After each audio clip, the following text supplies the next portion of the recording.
Para el momento en el que escribo el guión para este podcast es miércoles 1 de enero del 2025, el primer día del año.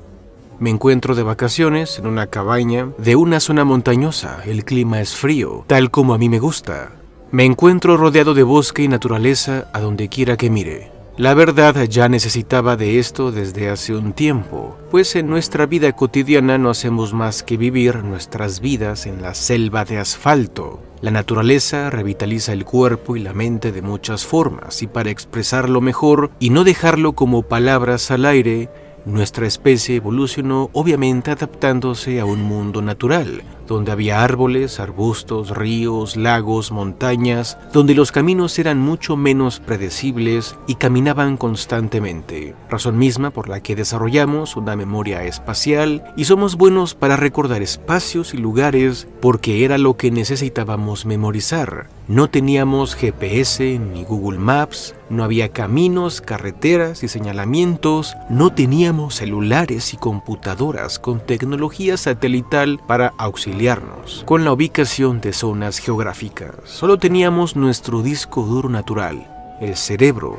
Dependíamos única y exclusivamente de nuestra memoria. Por tanto, nuestros ancestros, por supuesto, tenían una memoria completamente superior a la nuestra. Si en la actualidad dependemos de tecnologías para poder ubicarnos y aunado a eso las ciudades no son claro como el entorno natural, nuestra memoria entonces, así como nuestras habilidades cognitivas, se ven afectadas y disminuidas.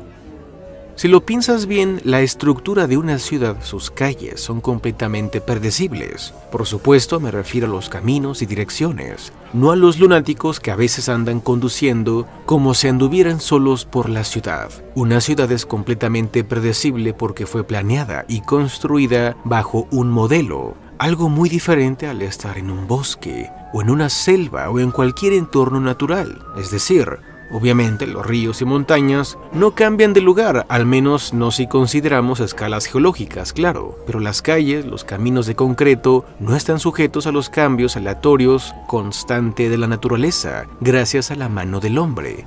En resumen, las ciudades son mucho más predecibles que andar en un entorno natural.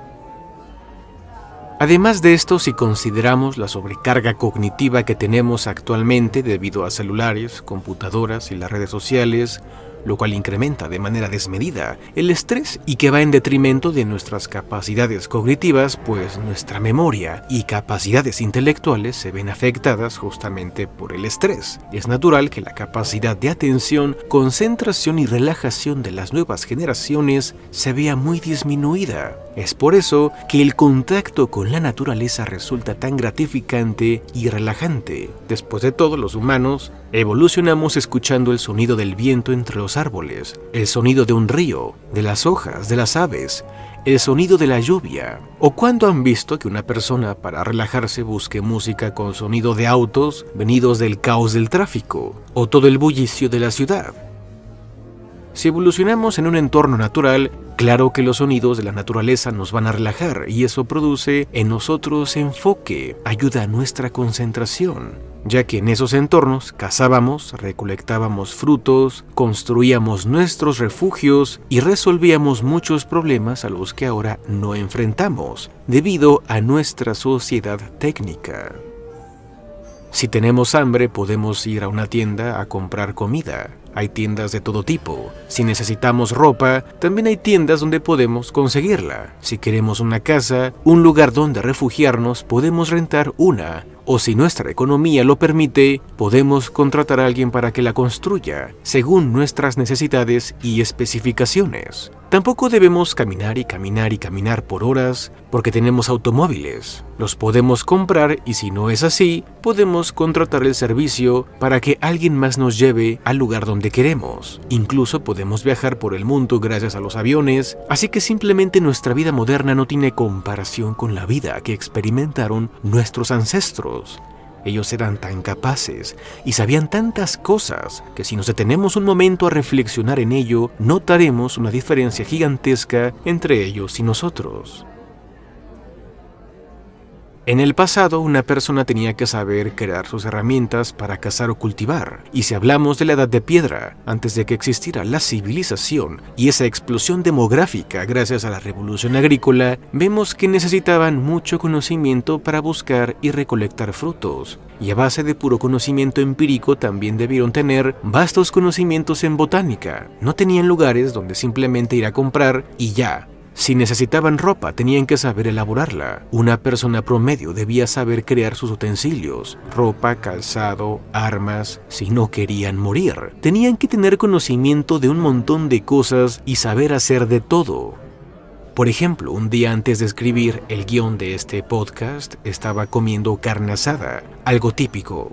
Lo único que tenemos que hacer es comprar la carne y prepararla. Tampoco tenemos que crear nuestra propia leña para poder cocinarla. Simplemente compramos carbón y cualquier otro elemento que necesitamos para la comida. La mayoría de nosotros no tenemos idea de cómo manipular un animal muerto para extraer su carne. Y si hablamos de los carniceros actuales, ellos, aunque sepan hacer los cortes con sus herramientas modernas, no tienen que salir a cazar. Tenemos ganado y todo un sistema económico de compra y venta de ganado.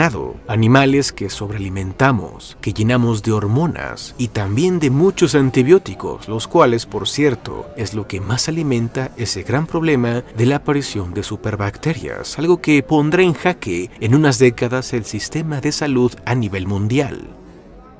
Pero bueno, decir que todo ahora es mucho más fácil en comparación de antes, claro que es un hecho, aunque eso no significa que seamos más felices que antes. La felicidad es algo muy subjetivo y depende de muchas cosas, pero sí podemos decir que vivimos mucho más cómodamente.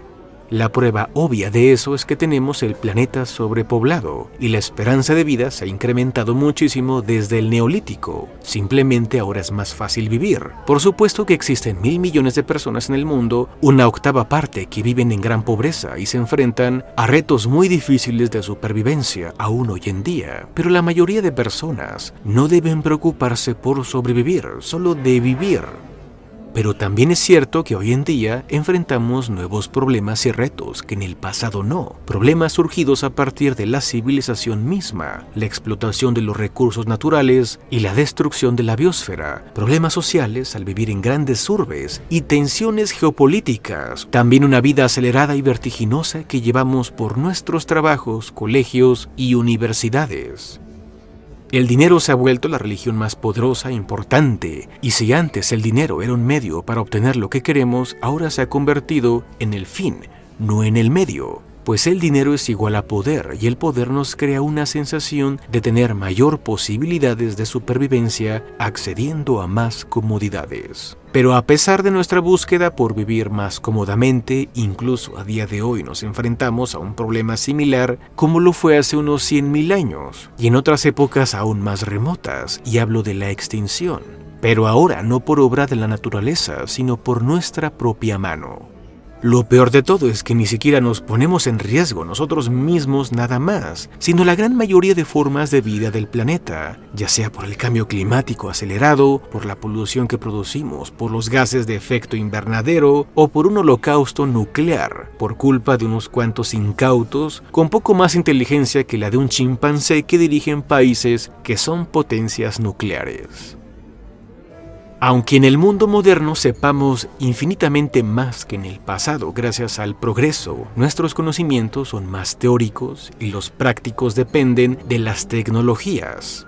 Es verdad que nuestros ancestros por necesidad tenían que saber hacer muchas cosas, como ya lo dije, pero hoy en día, aunque casi nadie sabe hacer todo lo que nuestros antepasados sí podían, sí sabemos mucho sobre cosas muy específicas. Estamos en la era de la especialización, porque nuestras necesidades e intereses ahora son otros. Los paradigmas de la civilización humana en general han cambiado demasiado. Pero el punto es que nuestro cerebro se ha visto moldeado por ese pasado y a veces eso entra en conflicto con nuestras actividades actuales.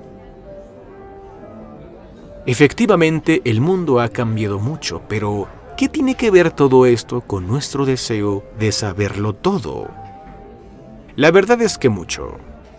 Nuestro cerebro es una máquina tan interesante como misteriosa. Sabemos mucho sobre este y mucho más nos falta por saber. De alguna manera pudiéramos decir que nuestro cerebro somos nosotros mismos, o al menos es la parte del cuerpo que podemos identificar más como nosotros mismos. Es como decir que somos nuestro cerebro. No somos nuestro brazo ni nuestra pierna, porque si los perdemos, igual nos seguiríamos sintiendo como nosotros mismos, eso sin duda. De hecho, si sufrimos alguna lesión cerebral, nuestra personalidad puede cambiar por completo y si nuestra memoria falla, dejamos de ser lo que somos, lo que podríamos considerar el yo. Sin importar si eres materialista o monista, es innegable que el cerebro es esa parte del cuerpo que nos hace sentir lo que somos. De ahí surge nuestra conciencia o lo que podemos llamar la experiencia de un continuo espacio-tiempo. Nuestro cerebro nos permite aprender muchas cosas, por tanto es muy importante lo que le metemos a nuestro cerebro. Y me refiero a información, obviamente. Nuestros intereses personales nos definen, porque somos lo que hacemos repetidamente. Y además nuestros cerebros funcionan de cierta manera producto de nuestra historia evolutiva. Algo interesante sobre nuestro cerebro, algo que siempre hace, y que no nos detenemos mucho a reparar en ello, es su constante deseo de predecir todo. Todo lo que hacemos en la vida se basa en modelos de la realidad que crea nuestra mente para poder predecir qué va a suceder. Si la gente mira un partido de fútbol, trata de adivinar el posible resultado o lo que pasará en el partido en cada jugada según la formación de cada equipo y ficha técnica. Los fanáticos se convierten en los técnicos o entrenadores de los equipos. Regularmente pensamos en lo que pasará según cada acción que tomamos. Si vamos a la tienda a comprar comida, muchas veces ya traemos una lista de lo que esperamos encontrar. Si hablamos de política, todo el proyecto de una administración se basa en un modelo que intenta conseguir ciertos resultados predecibles. La climatología se basa en modelos predictivos. Trata por medio de una cuestión estadística de predecir si el día de hoy habrá una precipitación. En los juegos de azar o incluso en los regalos de cumpleaños y Navidad nos preguntamos, ¿qué va a hacer? ¿Qué nos van a regalar? ¿Qué hay dentro de esa caja, de esa bolsa? Casi siempre tratamos de adivinar lo que nos van a dar, y si no lo hacemos, al menos nos preguntamos lo que podría ser. Sentimos esa curiosidad, y si no es así, las personas tienden a esperar un regalo. Están tratando de predecir inconscientemente si alguien les dará algo, o si van a recibir algún tipo de atención, algún presente. Hay una expectativa. Las relaciones humanas se basan en lo mismo, modelos que intentan predecir lo que va a suceder. Por eso hay personas que se crean expectativas sobre el actuar de otras, y si éstas no se cumplen terminan molestas o decepcionadas, lo cual crea un montón de problemas en las interacciones humanas. Es muy común que las personas esperen que otras se comporten como desearían que lo hicieran. Cuando vamos por la calle, al dar una vuelta por la esquina, sabemos lo que hay a la vuelta. Tal vez no sabemos qué personas estarán y qué coches, pero sí sabemos qué casas, establecimientos o edificios. Y si vamos a un lugar desconocido, una ciudad o un bosque del cual no tenemos idea, sentimos temor e inseguridad. Y es que justamente ser capaces de predecir cosas es lo que nos da seguridad. Por eso los humanos creamos ciudades y entornos artificiales que nos causen esa seguridad que tanto buscamos. Y lo mismo sucede en nuestro espacio personal, en nuestras casas y habitaciones. La economía, el sistema que rige la religión más importante del mundo, se basa en la capacidad de predecir acontecimientos y con base a un análisis estadístico y potentes sistemas computacionales capaces de manejar una gran cantidad de datos, es que se intentan crear los mejores modelos para predecir lo que va a suceder. Y los que lo hacen mejor son los que consiguen mayores beneficios económicos y por ende poder. En el mundo científico es todavía más notorio. Por ejemplo, los físicos teóricos pasan días, meses, años y décadas o toda una vida creando teorías matemáticas que puedan predecir comportamientos y fenómenos físicos del universo y la naturaleza, incluso haciendo predicciones de fenómenos que todavía no se han confirmado. Un ejemplo claro también es cuando los físicos teóricos y los de altas energías trabajan según la predicción de que se debería encontrar tal o cual partícula. Los biólogos y todas sus especializaciones intentan predecir el comportamiento de las especies o las especies que aún faltan por ser descubiertas. Los químicos buscan nuevas moléculas y con las nuevas tecnologías, gracias a la llegada de la inteligencia artificial, se busca poder encontrar nuevas combinaciones moleculares no conocidas para la creación de nuevos compuestos y sustancias. Esto también aplica en física cuando se buscan nuevos materiales y la medicina cuando se buscan nuevos medicamentos para enfrentar precisamente ese gran problema de resistencia que están generando las superbacterias por el uso desmedido de antibióticos. Toda ciencia interdisciplinar le sucede igual: buscar, investigar, crear nuevas cosas para poder mejorar nuestras vistas al futuro, para tener mejores oportunidades a la hora de enfrentar el porvenir y ser capaces de predecir qué es lo que va a suceder y cómo va a suceder. Los humanos siempre tratamos de predecir cuándo podría suceder un holocausto nuclear, cuándo habrá una tormenta solar que nos afecte, cuándo vendrá la próxima pandemia, cuándo el cambio climático inundará nuestras casas, cuándo llegará el peor invierno, la peor sequía, cuándo las zonas hacia el Ecuador se volverán inhabitables. También buscamos predecir cuándo llegaremos a Marte, cuándo nos golpeará el siguiente gran asteroide, cuándo hará erupción algún supervolcán como la Gran Caldera en el Parque Nacional de Yellowstone, quién ganará el siguiente mundial o quién ganará el próximo Balón de Oro, qué actor ganará el Oscar, cuándo desarrollaremos un verdadero superconductor, cuándo tendremos al alcance verdaderas computadoras cuánticas, cuándo podrá desarrollarse una inteligencia artificial general, cuándo se desarrollará la cura definitiva a tantos tipos de cáncer y a tantas enfermedades. De manera personal, intentamos adivinar si la chica que nos gusta nos dirá que sí, si el regalo que escogimos para nuestros padres les gustará, si se logrará pasar el semestre, si se llegará a fin de mes con el dinero suficiente para pagar todas las cuentas, si encontraremos lo que tanto buscamos para comprar. Nuestro cerebro siempre trata de predecirlo todo y nuestra vida se basa en eso, porque en el pasado nuestra capacidad de sobrevivir dependía demasiado de nuestra capacidad de hacer correctas predicciones en todas las áreas posibles. Incluso hoy en día, algunos charlatanes e incautos que creen en cosas como la horoscopía o cualquier método de adivinación como el tarot, todo es con el único afán de poder predecir lo que vendrá para poder encarar mejor el futuro y sobrevivir a ello. El futuro y ser capaces de predecir cosas siempre ha sido algo que ha obsesionado a la humanidad.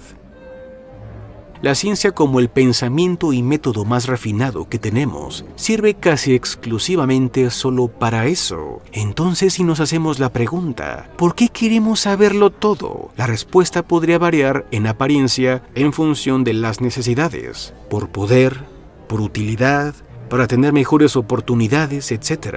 Pero la respuesta que generaliza todo simplemente es para poder predecir todo lo que podamos. Está en nuestros genes, en nuestra naturaleza, el buscar predecir. Y para ello requerimos mucho conocimiento, mucha información, muchos datos.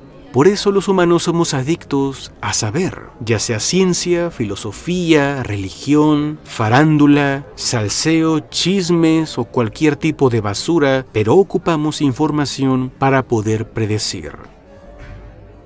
Los modelos cosmológicos intentan explicar cómo surgió el universo y cómo terminará, y gracias al trabajo de la astrofísica es que sabemos sobre la evolución estelar, aunado a los trabajos de Newton y Einstein, que podemos crear modelos con cierta precisión que nos permiten saber qué pasará incluso a escalas cósmicas. Es que hasta ese punto llegamos, de intentar predecir hasta lo que el mismo universo hace y cómo se comporta.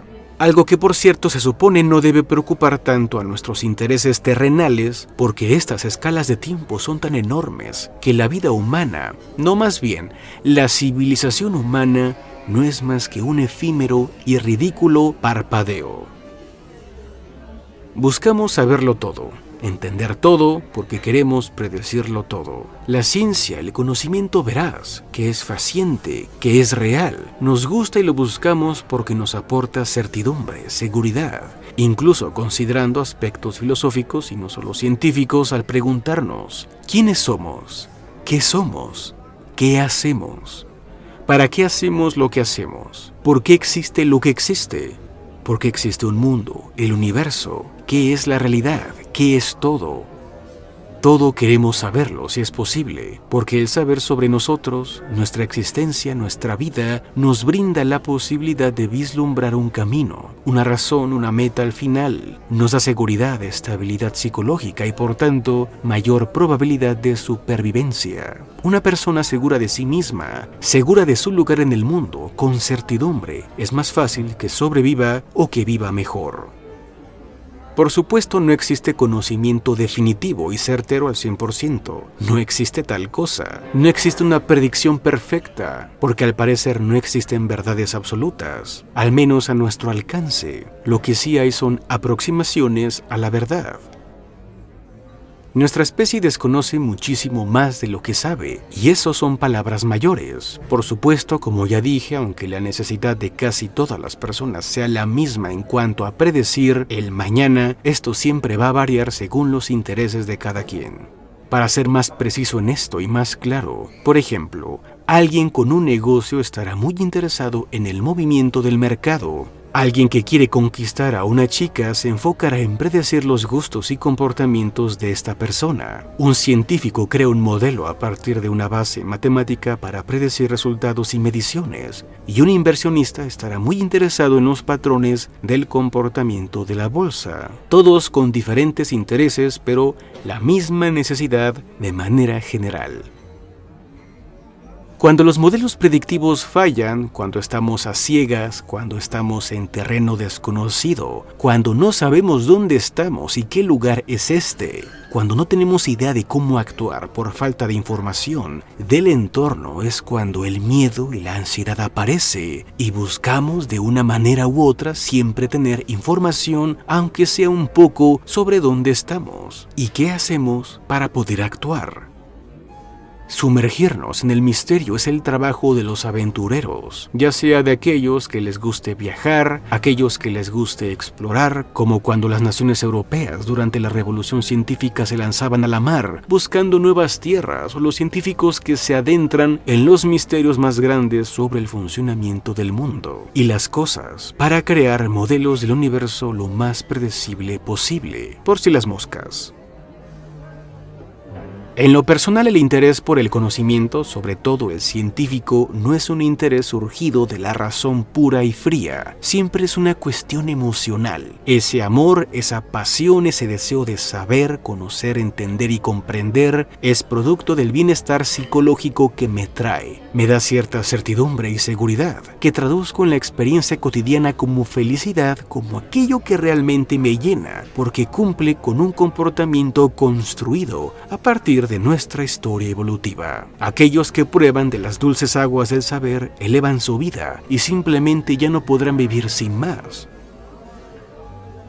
Todo de lo que acabo de hablar no debe confundirse con la ansiedad de vivir en el futuro. Estoy hablando literalmente de mecanismos biológicos que no podemos frenar porque así funciona nuestro cerebro y es lo que nos hace lo que somos. Toda especie animal, a su nivel, forma sus propios modelos del mundo para lograr predicciones que le permitan sobrevivir. Es algo natural.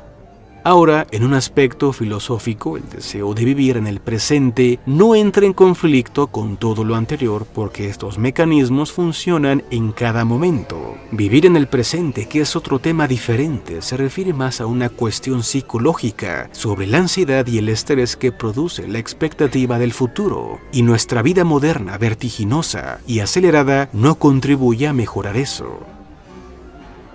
Con esto llegamos al final de este segundo capítulo del podcast. Espero lo hayan disfrutado y les pueda servir de algo.